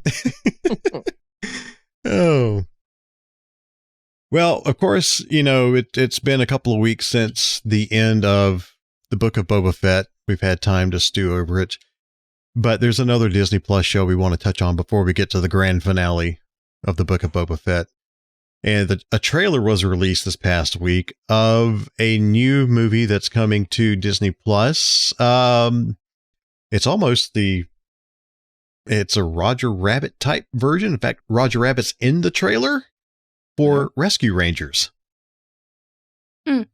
Thoughts? Anybody? Kevin watched it right before we started recording. So they got to see my face as I was watching it. And I mean, okay, I'll watch it. But it just, the voices don't sound right. The voices are wrong. This is all y'all, because I'll admit, I was really not a Chip and Dale Rescue Rangers watcher or fan at that time. I mean, I like Chip and Dale. I love the Chip and Dale cartoons, but I didn't get into Rescue Rangers. So, well, you're just mad because they shoved you out of the way on our honeymoon. Well, that's true. Yeah, because you were wearing the Chip and Dale shirt just by chance. Yeah, we were walking around Disney's Hollywood Studios, and I had on the Chip and Dale Rescue Ranger shirt, thinking that they were going to be in the Magic Kingdom. Didn't expect them to see them that day inside Hollywood Studios. We turned the corner, and there they were, and I got excited. I'm like, we got to go take our pictures with Chip and Dale. And we get up there, they look at my shirt, they start pointing and clapping. They look at her and push her out of the way for the pictures to get a picture with me. That's awesome. And from then on out, Jessica has a seething hatred of the Rescue Rangers. Yeah, you shoved me, man. I ain't got nothing for you now. She's like, where's Donald? I need Donald to help me with these two. But yeah, I'm with you. I'll watch it. I'm glad it's not going to be in theaters that we have to burn up an AMC A-list ticket for, but I was happy as all get out to see Roger Rabbit. I was so excited to see Roger Rabbit. And then Chip and Dale talked. Yeah. They spoke. And I was like, oh. I mean, but really the only one that, I mean, granted, I've only seen the trailer once, but it's mainly Chip that talks. Mm-hmm. And his voice is not right. It's not. Like we didn't hear Gadget in there. Not that I remember. The way this comes across, and I'm sure they're going to probably do it. I think it seems like one of those we did the Rescue Rangers was a show, we were characters, and this is years later or whatever. I don't know. Like, so I'm with you guys. Like, I'll watch it, but I am not excited for it at all. That's about the best way to describe. There's no, oh my gosh, I gotta watch this. No, it's and Bo and I were like, that was like numero. That was a huge cartoon for me when I was a kid. All the way from late 80s to the early 90s. We're definitely the right time, because that was around time. I mean, I was a massive Rescue Rangers fan as well. That was the height of the Disney afternoon cartoon era. Mm-hmm. I still had the little PVC figures from those that you could collect back then, and I've got a pin on my lanyard. Well, on one of my lanyards of Gadget. Mm-hmm. Yeah. I think those figures, they came in when you ordered through the box tops type thing. Yeah, I think so. Yeah. I think I had some of them. There's no telling where they are, but I remember I had them too. Yeah, I've still got them. But I mean, I've still got my original copy of the NES game. Mm-hmm. Like it was a big thing. Like, a lot of people don't realize it. Yeah, it's the like I said, I don't know. Like I said, I may wind up liking it, but I'm with you. It's very, the voices is the big thing. And I mean, like, as far as I know, I think all the voice actors are still with us. I mean, at least I know Jim Cummings for Monterey Jack, and of course I can't think of who does Chip or Dale. I know it's the same person, I believe. I mean, it seems like what they've done. I mean, granted, I could be wrong on this, but it seems like this is just like Lonely Island's next project. Yeah, it's like their next thing, because that they've been kind of not doing much of anything, and I haven't heard anything from them in several years. And now all of a sudden it pops up and it's like Chip and Dale Rescue Rangers with Lonely Island, and I'm like, oh boy, that explains the focus and the way this is going. And the thing is, I like Lonely Island, but it's just not with this. Mm-hmm. Yeah, they're two properties. Like, I mean, I understand they're our age and they have their nostalgia for it, but their type of entertainment to me does not kind of mesh well with Chip and Dale or Rescue Rangers itself. They're better served with Michael Bolton. Yes, I'm okay with that. I don't know. Like I said, maybe they'll do something, or like I actually thought when they were bringing it back, it was like a new animated series, like they did for DuckTales. Mm-hmm. That's what I thought it was, but this is something completely different. Yeah. The voicing is like the Super Mario movie that's going to be coming out. Chris Pratt as Mario is like Charles Martinet still kicking it. Why not have him, the real voice of Mario? I don't know. Well, and most people would go, who? Yeah, but they don't do that with Chris Pratt. Yeah, and that's the trade-off. Yeah. That's unfortunately the trade-off, because voice actors deserve just as much recognition. And yes, exactly. I love voice actors. That's something I honestly tried to crack into a few years ago, but didn't pursue it too heavily. But that's something I would like to do. My background is in radio and is in broadcast news. I love using my voice, and I probably couldn't do it now. Well, maybe after I retire, I may see about it. But I love voice actors, and I don't know. It's the nostalgic factor for me, having all the original voices. Mm-hmm. Yeah. Well, maybe dealing with that. That's sort of like what's going on with them reviving Futurama, and now that John DiMaggio is kind of. He's holding out with him, which I like his argument. Like, the voice actors, they're the main thing. Yeah. Did they ever confirm that the original writers were back on that? I don't know if it's David X. Cohen or I'm not sure on that. I need to look at that because that's one of the other big thing too. Yes, the writing was what made Futurama. It won't be the same show because the thing about Futurama was the writers were all like college educated, PhD. They were very, very smart, and the show had that edge to it. Yeah, that they won't be able to reproduce that with another team, I don't think. Yeah. Well, I haven't delved too much into this news, but speaking of revivals and things like that, there's even talk of King of the Hill coming back. Yep. And I love King of the Hill, and I've kind of gotten back into rewatching some of those lately. But I haven't heard too much on what the plans are for what they're going to do here in the future. As far as I know, my judge is going to be a very busy guy on top of reviving King of the Hill and Beavis and Butthead. Yeah. That's right. Oh, yeah, that's right. Yeah, but Beavis and Butthead is not going to be a show, though, is it? It's a movie. Yes, a movie and a short. I don't know if it's going to be a revival of the show again, which I hope it's. Like I said, I know the movie's supposed to be them older, which I'm looking forward to. But I really hope the show is them back being to those rambunctious teenagers, and I really would love to see their take on some modern things. And that's all going to be on Paramount Plus, right? Yeah. Mm-hmm. Yep. Paramount came out swinging. On top of that, they've got that. They're talking about they had a lot of announcements. They finally showed some of the concept for Turtles, the Seth Rogen Turtles movie. Mm-hmm. Which, like a lot of people were complaining about the designs. I love it because they're hinting on the teenage. They all look awkward teenagey. I like that. It fits. Sorry, I'm thinking about we're getting into a late tangent here even later on. That's what we do. But yeah, like that, and then they announced they're trying to bring back the JJ verse Star Trek movie, another movie. That's right. Give me that all day. I do not care what people say. Mm-hmm. People bag on Discovery. We love Discovery. Mm-hmm. I think they're doing really well with their storylines right now. It's a lot of fun to watch. The JJ movies, they're not perfect, but they did the one thing that I tried to get my wife to watch Star Trek. She's not a big Star Trek person, but she's watched all the JJ movies with me, and she's like, I like these. I'm like, see, Star Trek can be cool. It's, to me, there's nothing wrong with the Kelvin timeline. It's fun. I love it. Well, and it brought it, and I hate to put it this way, but it brought it closer to Star Wars. Oh yes, no, definitely. So far as the feel of it, and that was kind of J.J. Abrams' his CV for getting the job to do Force Awakens. Yeah. And it was obvious, and it didn't help that when they did the movie that the effects house, the effects house, and the sound effects were Lucasfilm. It was Skywalker Sound that they were all doing that. So as soon as you heard the sound of the Enterprise, and then you just started hearing sounds out of Star Wars. So it just immediately, if you were familiar with Star Wars and you weren't much of a Star Trek fan, you still felt at home. So I think those movies brought more people that were more casual, because it's a different flavor. Star Trek's a little more serious. Yeah, it was kind of like a gateway drug in a way to get people into Star Trek. so now I'm willing to bet you've got more people that are watching Discovery as a result. That they're like, okay, Star Trek is something that's cool. I can watch this. Mm-hmm. And they get into Discovery, and then you've got more cross pollination of the different genres. Well, was it his first Star Trek movie? Was it the 2009? Was it that one, or was it Into Darkness, where you see R2-D2 fly across the view screen in a debris field? Into Darkness. Into Darkness, yeah. Yeah. Mm-hmm. Yeah. But I mean, both of them had Skywalker sound. Yeah.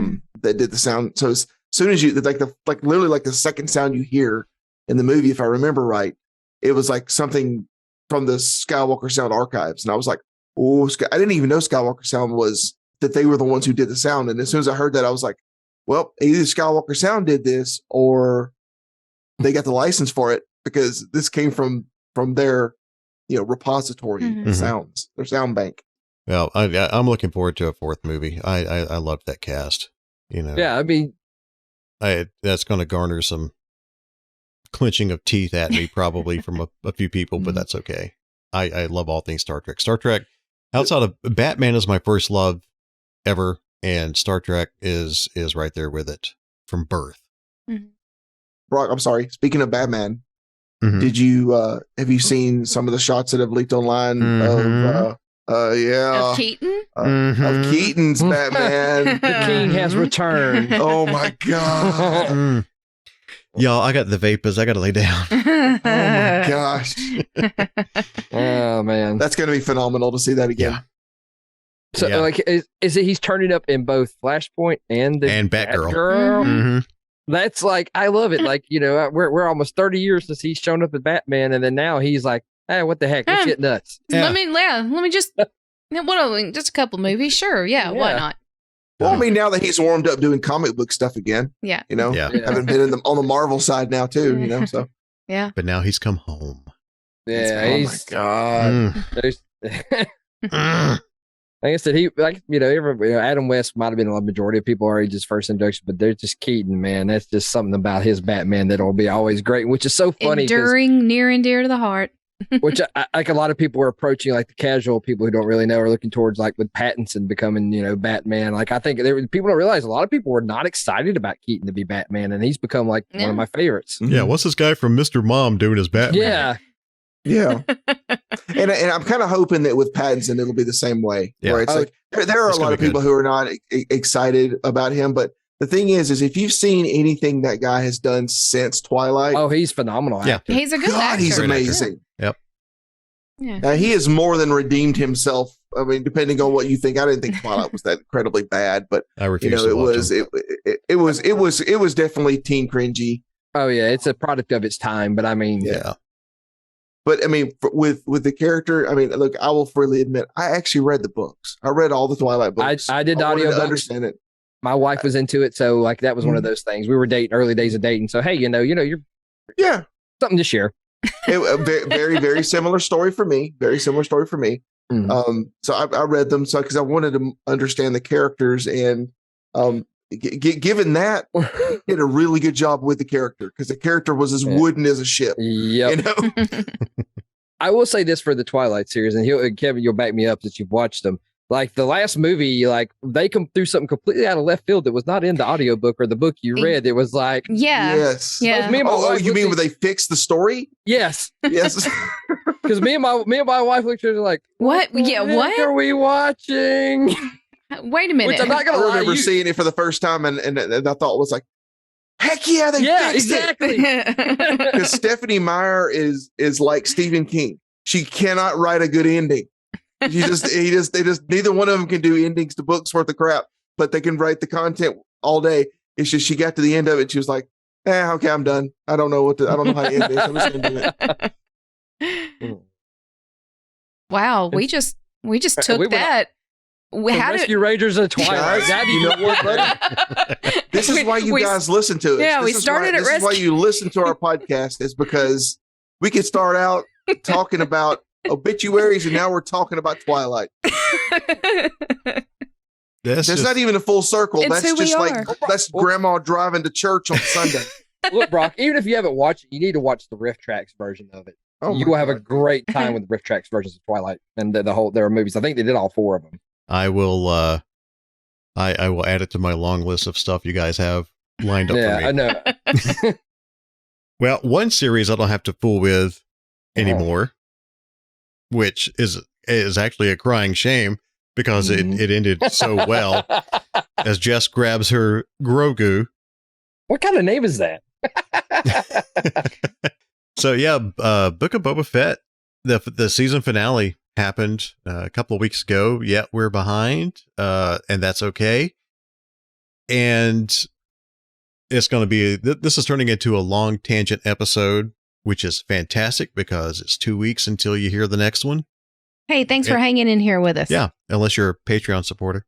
Patreon.com/Bama Geeks. Hey. If we get a bonus episode between now and then, maybe. I don't know. We're just starting. we're going to disappoint you in some way, probably. But anyway, Book of Boba Fett, that season finale was fantastic. Yes. You know, the first 4 episodes of Boba Fett, they had to do something. They had to give us some sort of story. But the last 3 episodes, chef's kiss.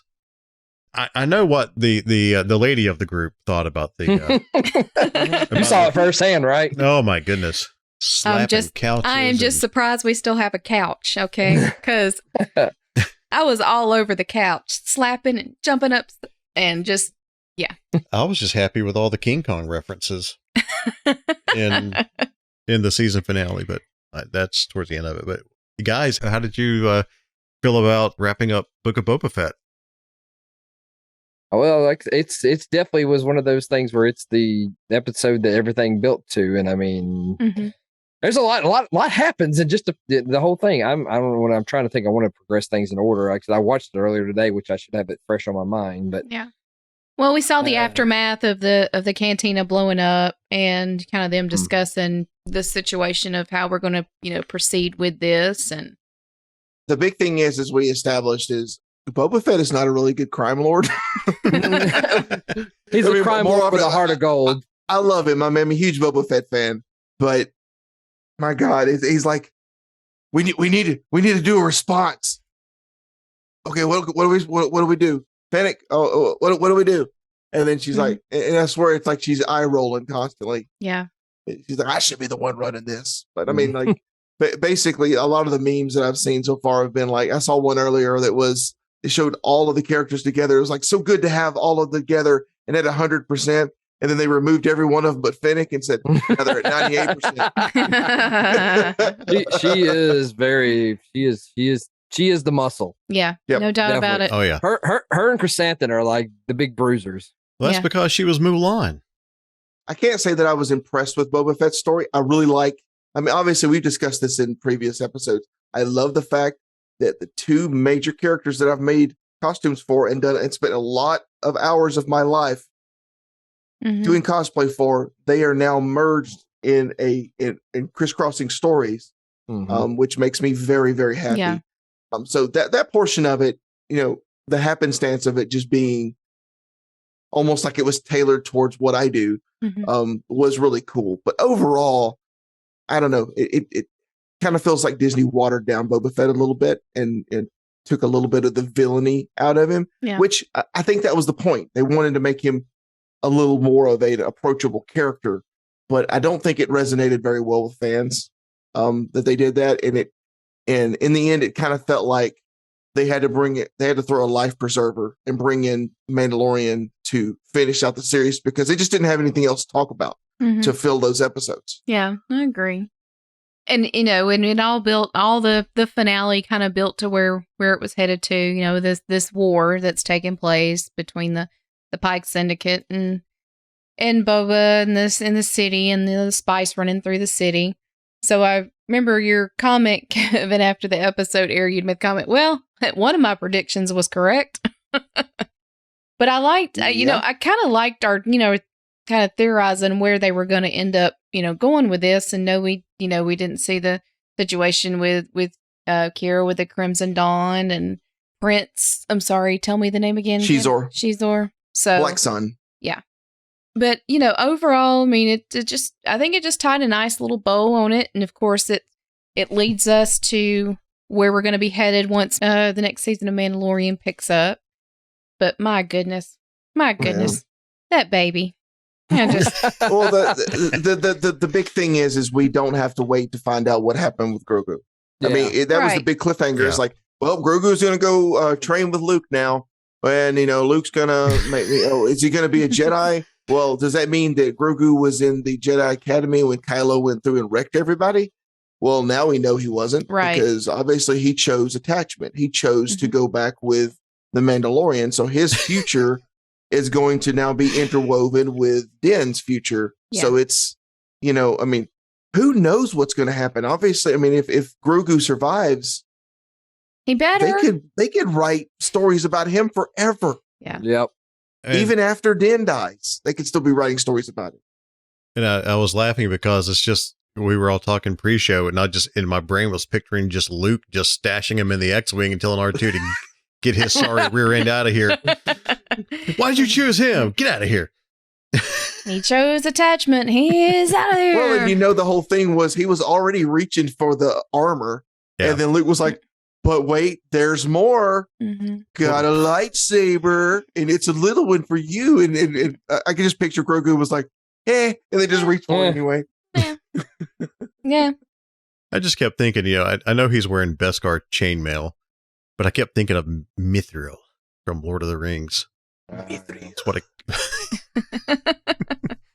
And how many times in that episode did we see someone actually pull his little robe down a little bit to show that? I think it was at least 2 or 3 times there where it was like, hey, we want to make sure that you guys know that he's wearing it. He's wearing it. And that reveal when, that reveal that Grogu is finally there and he just jumps up into Mandalorian's arms. Oh my goodness. Oh. And the line, that line, I missed you too, buddy. Oh. now get down. Your heart just jumps. And then he gave him the ball back too. He gave him his little shiny ball. He regretted that at the end of the episode, though. Oh man! But just seeing, we could talk about so much. I just wanted. I'm gonna just talk about Grogu and then what he did and helping. Well, that was the whole point, right? Helping to save the day. It was to bring Grogu back and make sure that we're lined up for the next season. And, obviously we saw the other big thing was Cad Bane. Oh.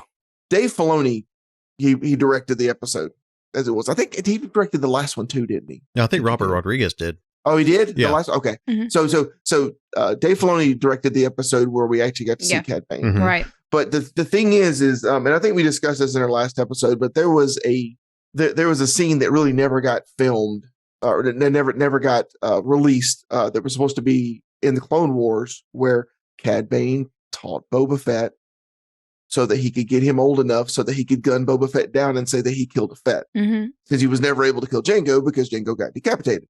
Well, I don't know if you guys noticed, but when Cad fell and his hat fell off, he had a metal plate on his head, which means that fight happened. Okay. The whole doing the dent and everything that was supposed to be where Boba Fett got the dent in his helmet was from Cad shooting him in the head. So that apparently it wasn't an overt reference, but I would think that would make that what was supposed to have happened, that battle canon at this point. Yeah. I would be surprised if they don't mention that at some point. If they bring Cad back, they may do like a revisiting of that to just kind of make you feel why Cad doesn't like Boba Fett, because Boba Fett nearly killed him. Okay. But Cad gets killed, but then when he falls down and then you start seeing something blink on his chest, and it's like, all right, Cad's an old man. He's in his 70s, but he ain't dead yet. He'll be back. Yeah. And then we get to see Cobb Vanth, who gets gunned down by Cad. We get to see him at the end. And then the scene at the very end where he is in the actual Bacta tank.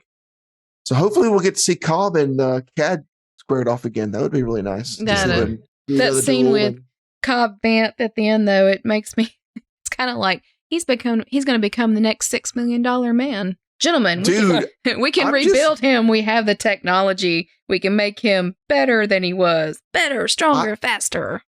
I'm just glad that we get to see Timothy Oliphant some more. Oh, yeah. I freaking love him. Yeah. thank goodness his face is still properly intact. And that hair. And the hair. So I had a question, and I did zero research on this. The two gigantic droids that came in and just ripped apart the town. Annihilator droids. Okay, where are those from? I've seen them before, haven't I? They look very inspired by other things. Like they're very kind of like I've seen some people make references. They look like some of like the big. They look very similar to the big the big Terminators, like the original Terminator T2. They look very inspired by the Terminator giant robots of the future. Mm-hmm. That's what I've seen a lot of people. They look very similar too, but they also look very similar to those droids, the rolling droids from the prequels with the shield. Why? I'm trying to remember what they're from. I'm looking it up. And you had mentioned Prince Seashore, from Shadows of the Empire. Mm-hmm. And that jumped out at me. It's been years since I played that game, but that jumped out at me of having to fight droids at some point like that in some video game. And it's just my old brain probably misfiring like normal. But it did look a lot like droids you would get from the game, but I think that it was more heavily inspired by the Trade Federation and some of the droids there. Okay. I don't remember what they were from because they were pulled out of because they existed before this. Yeah. But I don't remember what show they were at. I'm sure someone in our front porch group could probably clarify that for me. But they had two of those Annihilator droids, and those things were formidable. Yeah. And the whole time I'm watching this, I'm sitting down watching this, and I'm going, guys, it's an energy shield. Just walk through it. It's literally there to block blaster bolts, and apparently they figured that out too. So it was also a physical and an energy shield, so they couldn't just go through it without draining the power enough. And I was like, okay, that's cool. Yeah, that's something you don't see very often. I was just happy to see Weequay show up again. Weequay! I know that's not his name, but I know it's a species, but I love Weequay, and that's because I've got the vintage collection Jabba skiff, and I had gone on during the pandemic, Jess and I would go to old antique malls and stuff like that and try to find the figures that actually go on the skiff. Mm-hmm. And one of the hardest ones for me to find was Weequay, but I found him, and that's my man. He just kind of he's near and dear to our heart because we've searched for him for quite a while back then. But speaking of big things, we finally got to see Boba ride in on the Rancor. We knew it was going to happen, and it happened. It was glorious. And got to see we got to see what kind of damage a loose Rancor can do in a city. He comes over the top of that building. He's holding the speeders. It was just like, look what I found. Like I said, that whole sequence, all I could hear C-3PO in my head going, "Oh, the Rancor!" That's all I could. That's my brain kept going there. So I've said this before, but the thing to remember about this Rancor is that is an adolescent Rancor. Yeah. They get bigger than that. They get a lot bigger than that.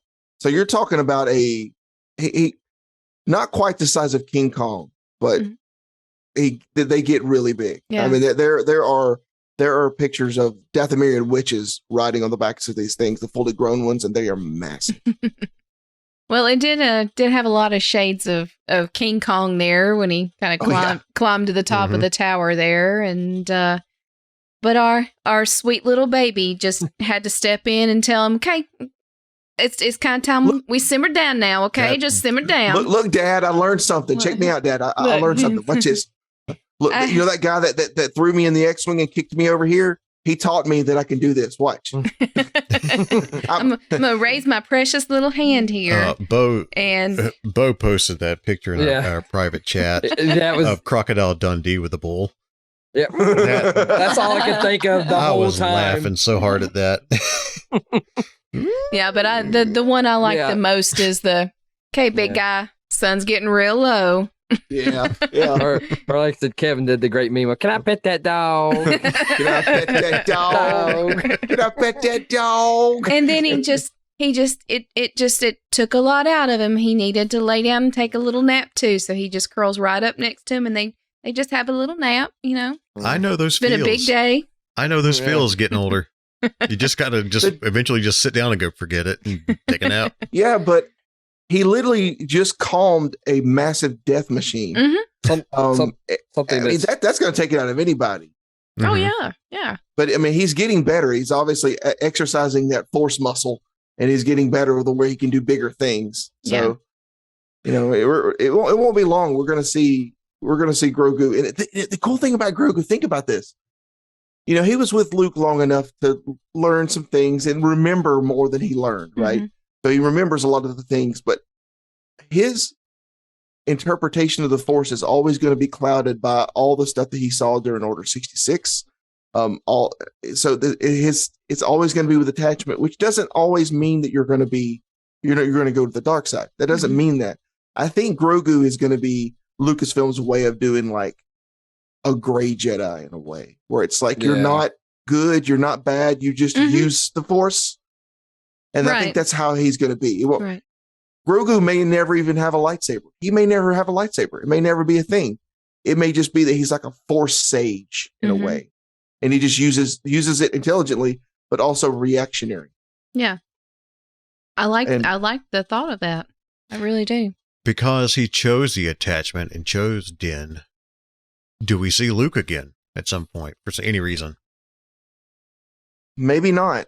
I mean, I kind of think that this kind of wraps things up with Luke in this story. I would think we will see Ahsoka again. Yeah. Oh, heck yeah. Oh yeah, that's I mean, that is guaranteed at this point. I mean, we're definitely going to see her again, but Luke, I don't think so. I don't think we're going to see him anymore. But I will be surprised if we don't see more of Luke in Ahsoka's series.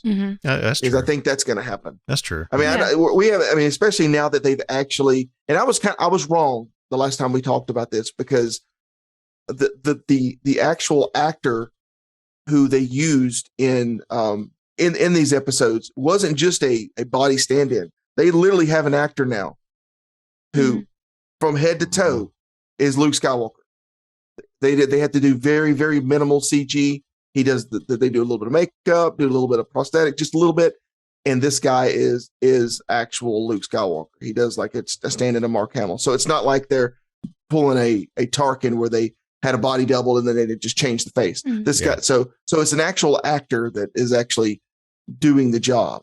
So they've got a guy that can do it now. So I mean, it would be silly for them not to capitalize on that and bring more Luke in. Plus, they can tell the story, and it reinforces the build up to Kylo. Like how did the Jedi Order start? Right. The Jedi Order start. And think about it, guys. They could bring in other characters like Mara Jade. There have already been very casual hints at potentially bringing in Mara Jade, which was originally Luke's wife. She was the the Emperor's hand. So they could potentially bring her in, and that, I mean, they could rewrite all this to the point where Mara Jade existed and then she died before Kylo was born, or she was killed by. I mean, they could do anything with this. We definitely not seen the last of Luke, but I think we've seen the last of him in Mandalorian. For sure. Sure. There's no need for him. Yeah, I mean, now that he just basically was like, I'm done with this kid. Right. Yeah, he's out. I mean, that was his tie to the Mandalorian situation. So I know why they did that. And if you think about it, it's kind of a cold way of doing it, especially since he kind of said, I'll protect him. But what would have happened in that show had Luke showed up on Tatooine? If he'd have been with him, he would have stayed. And then the whole thing would have been about Luke. Yeah. It would have been about some guy with a lightsaber mowing stuff down. And the whole focus that Jon Favreau has done with this is like, yeah, lightsabers are cool, but the main characters don't use them as, we've got the dark saber, but it's kind of a different thing altogether. It's they've made a point to make it different. Like the lightsaber, the dark saber's heavy. It's got a weight to it. It feels different. They're making a point to make it different from Jedi or the eccentric wizards like we knew they were whenever we first saw Star Wars. So I do think we've seen the last of them in Mandalorian, but we saw the dark saber, and I mean, who knows? Grogu may I mean, I just want to see. It's going to be hilarious to see if Grogu, with his little bitty hands, trying to hold that big old dark saber, do something with it. And that ending, we had, to me, I was going to say before we get to the, that particular part, that ending, but when the war's over and they're walking back through the town and Boba and Fennec, and then everybody kind of comes together there. It was very sitcom kind of to me. It's like, hey, Black Chrysanthemum, here's a melon for you. And it's like, I kind of wanted to see that cheesy, sitcom ending to something. Did it just seem like that to y'all too? You just wanted the laugh track. Yeah. No. Whenever he threw the melon over to Chrysanthemum, I was like, sometimes you want to go where everybody knows your name. And it started popping. I mean, 100%. It felt very sitcom, and I was like, I'll be that's the there case in for Howard. You. Yes. It's just or Dawson's Creek. I don't want to win. I don't know. Just something about that was just kind of like, okay, you got this, this killer Wookiee here and this bounty hunter. It's like we're tossing melons at each other. It's just this is the way. This is the way. And then apparently this is the way. And I mean, and it just kind of makes you think how, if they decide to do more Book of Boba Fett, which they did call this season 1, they didn't call it special miniseries like they're doing the Obi-Wan series, where they're like, they were clearly not being any more. Right. So if they decide to do more, then I guess that means it'll be Boba Fett with Fennec, with Chrysanthemum, with the Power Rangers, with, well, but afterwards we got the best little ending. That was tap, tap, tap. No. Tap, tap, tap. Oh. Tap, tap, tap. Okay. Fine. One last time. And I still can't get over the fact that the Mandalorian is flying around in a Naboo starfighter. Oh, it's great. That still blows me. And as soon as he put we all knew it was going to happen, because as soon as he put the thing together, it had this really nice little spot in the back there where a little creature could sit there. And I'm like, we know he's not going to choose the lightsaber. He's got to ride in the ship. That area was designed for Grogu. That is his spot. And they ride off to pursue their adventure. We have no idea where he's going. Maybe he's going back to Luke, tell him to suck it. He chose me. He chose me. He chose me. He slows down and over Luke's new Jedi temple or whatever he was building out there, and just puts his finger in his thumb in the shape of an L of his forehead. Hey now, you're an all-star. Hey. He does it. He pulls a Top Gun and flies in upside down.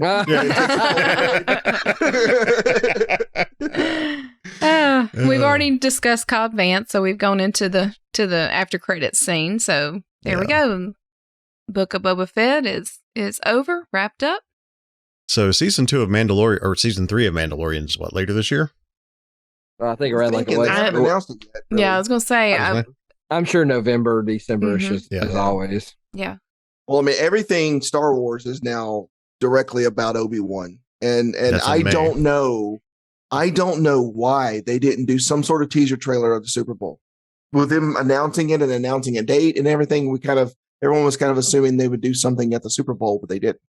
Yeah. So, hopefully, maybe we'll get something here soon. But it just still kind of blows my mind that they didn't decide to release it on May the 4th. That would have been the most perfect time to do the first episode. Oh, yeah. I know they do the Wednesday thing. You're right. Yeah. So.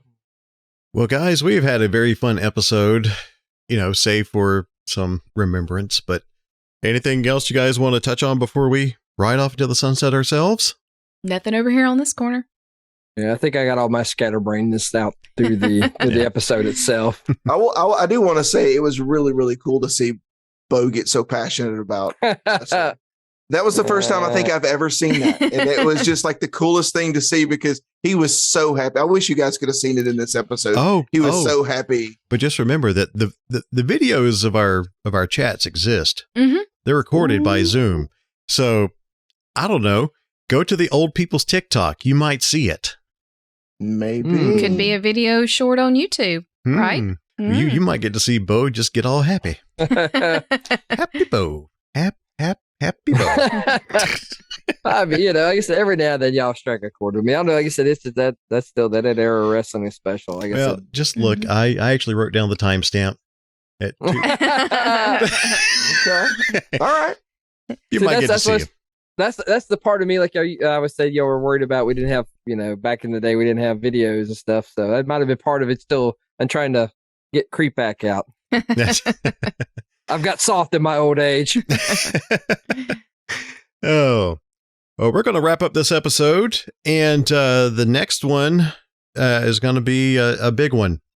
You're going to see us, and if you join patreon.com/Bama Geeks, you'll get the entire episode on the video. Otherwise, we'll post clips of the next episode. But look forward to that. Look forward to actually seeing you for the next one, and almost wanted to be like Mr. Rogers. We'll have things we want to talk about. Whatever. I forget the theme song, but yeah. Won't you be my neighbor? On the front porch, Bama Geeks front porch on Facebook. Join the conversation, and patreon.com/Bama Geeks, and then at Bama Geeks, Facebook, Instagram, Twitter, and TikTok. We're so sorry to the youngins. No, we're not. No, we're not really. Yeah. Well, guys, let's say goodbye for now. Goodbye for now. Goodbye for now. Take care, folks. TTFN. Ta-ta for now.